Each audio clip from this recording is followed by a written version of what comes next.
जिल्ह्यात मागील काही दिवसांपासून अतिवृष्टी तसेच नद्यांना आलेल्या महापुरामुळे जवळपास 792 गावांना फटका बसला असून त्यातील 40 गावांमध्ये पुराचे पाणी शिरले आहे। या 40 गावातील हजारो लोकांना निवारा केंद्रामध्ये ठेवण्यात आले आहे। तर या 40 बाधित गावांचे आणि तेथील नागरिकांचे जनजीवन पूर्वीप्रमाणे सुरळीत होण्यासाठी सर्व संबंधित शासकीय यंत्रणांनी अत्यंत जबाबदारीपूर्वक काम करावे असे आवाहन राज्याचे ग्रामविकास आणि पंचायत राज मंत्री तथा जिल्ह्याचे पालकमंत्री जयकुमार गोरे यांनी केले आहे। जिल्हा नियोजन समितीच्या सभागृहात अतिवृष्टी आणि पूर परिस्थितीच्या अनुषंगाने आयोजित आढावा बैठकीत पालकमंत्री गोरे मार्गदर्शन करत होते।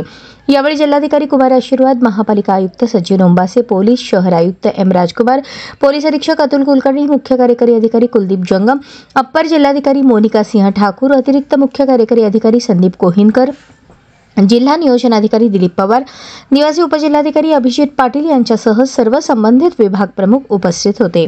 पालकमंत्री गोरे पुढे म्हणाले, सध्या बाधित गावातील नागरिक निवारा केंद्रात राहत आहेत, परंतु आता गावातील पुराचे पाणी कमी होत असून सर्व स्थानिक प्रशासनाने तसेच जिल्हास्तरीय प्रशासनाने बाधित असलेले सर्व 40 गावांचे आणि तेथील नागरिकांचे जनजीवन सुरळीत होऊन मुख्य प्रवाहात येण्यासाठी सर्व तातडीच्या उपाययोजना राबवाव्यात। आरोग्य विभागाने सर्व नागरिकांच्या आरोग्याच्या तपासणीसाठी आरोग्य शिबिरे आयोजित करावीत।